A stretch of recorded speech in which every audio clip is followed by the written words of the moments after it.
मैं हूँ लोक कल्याण समिति। मानवता की सेवा ही मेरी पहचान है, मेरा कर्म और धर्म।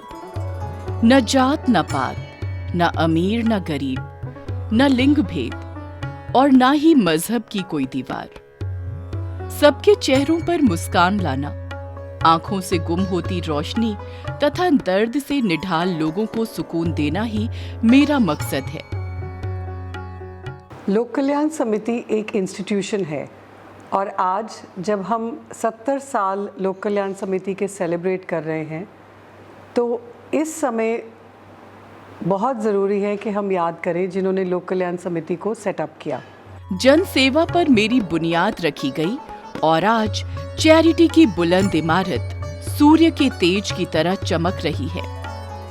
मैं लोक कल्याण समिति। तो ध्यान से सुनिए मेरे बनने की कहानी। Our brother Shri Vishwabandhu Gupta and Kalyan Singh ji were cousins and grew up together in our house in Delhi, and under the inspiration of our father, who was a freedom fighter, they also inculcated those values. And these two brothers, cousins, they wanted to do something for the country and for the poor in the country, and they conceived the idea of Lok Kalyan Samiti. देश आजाद हुआ और आजादी के बाद 1952 में देश सेवा का जज्बा हिलोरे मारने लगा। 10 और मित्रों के साथ मिलकर गुप्ता बंधुओं ने मेरा यानी लोक कल्याण समिति का सृजन किया। सभी साथियों ने मिलकर 1-1 रुपए दान कर देश सेवा के लिए मुझे मूर्त रूप दिया।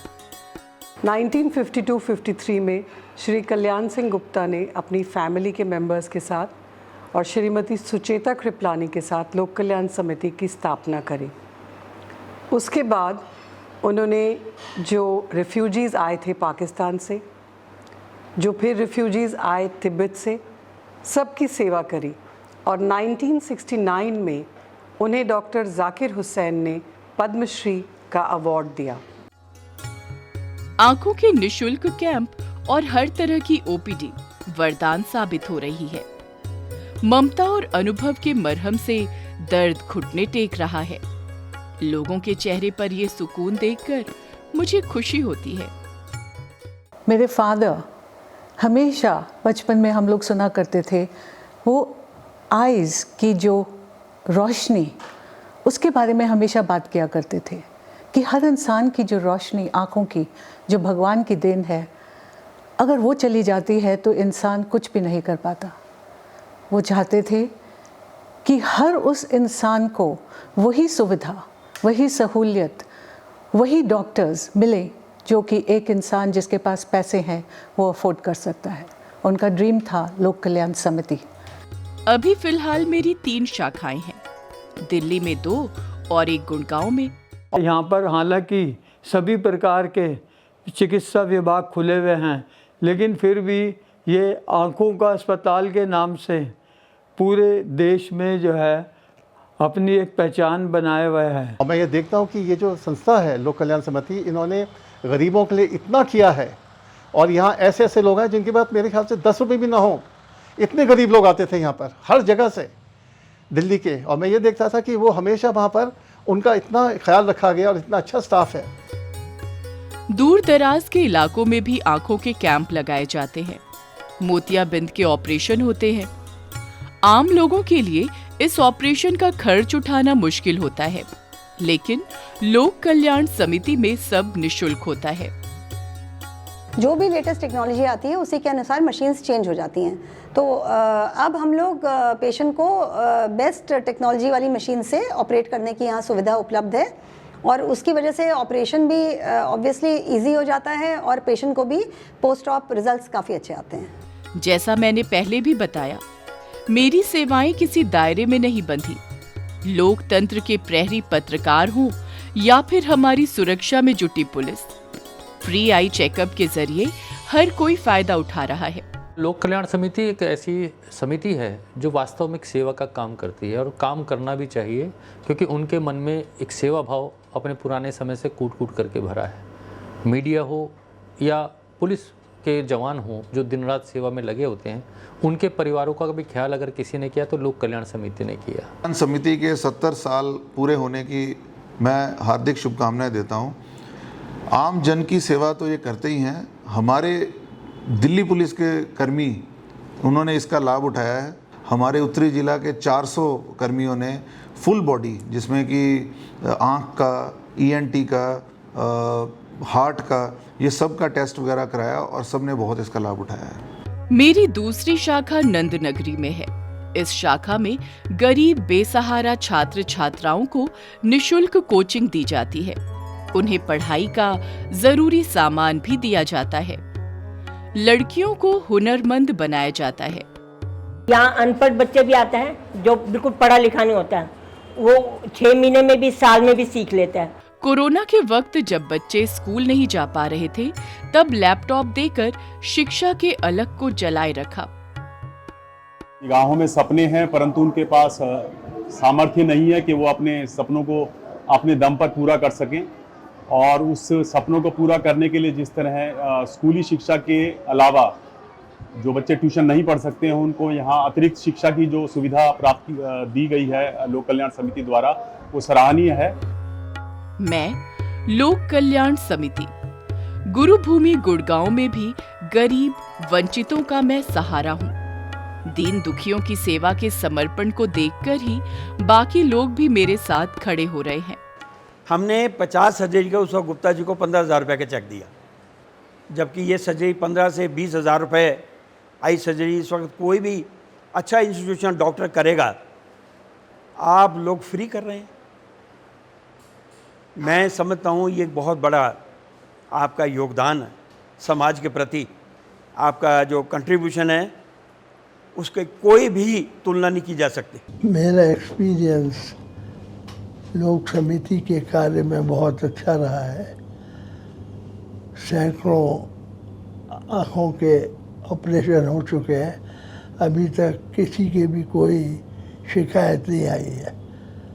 बहुत सेवा के रूप में वहाँ काम होता है और मैं इसके लिए बहुत आभारी हूँ। आपकी संस्था को जो कुछ मैं कर सकता हूँ आर्थिक सहयोग करता ही हूँ और मुझे मालूम है वो आर्थिक सहयोग सदुपयोग में ही आता है।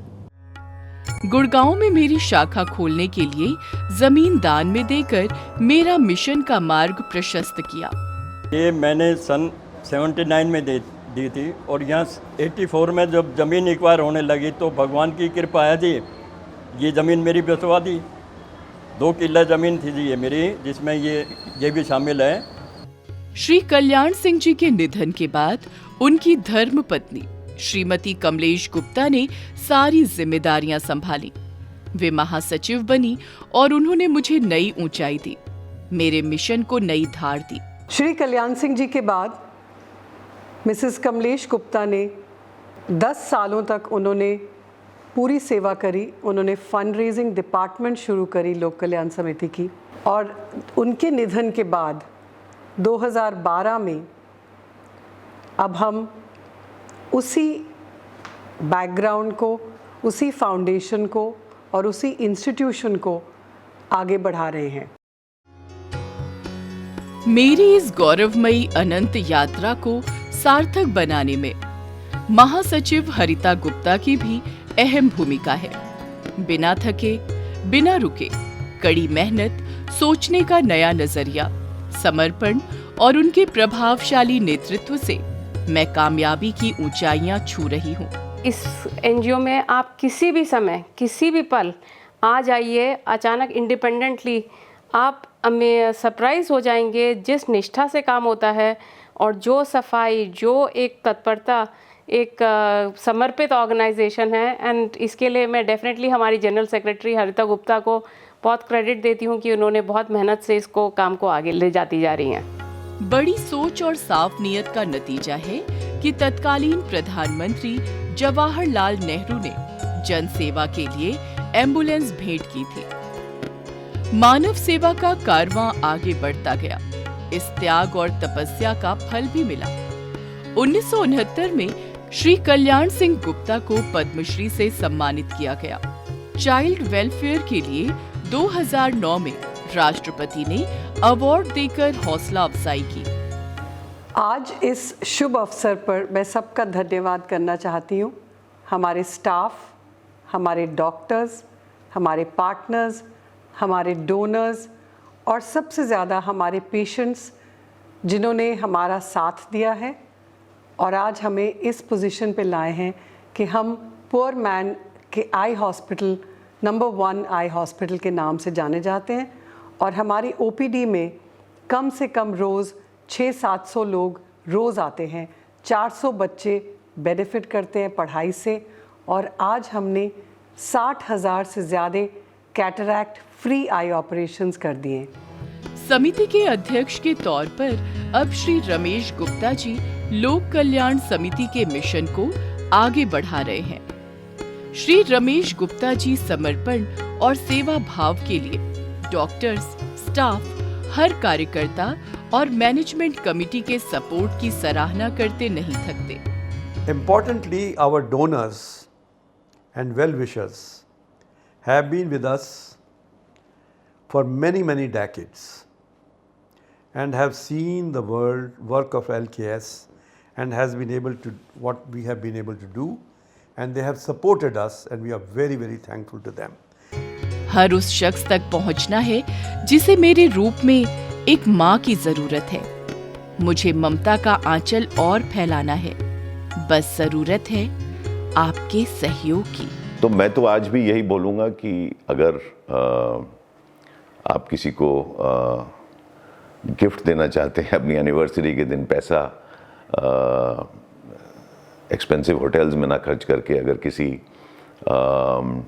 की आईज़ बनवाएं या किसी की हेल्थ में करें या किसी का अप टू डेट मशीन्स में उसमें मदद करें तो लोक कल्याण समिति में आप डोनेट कर सकते हैं।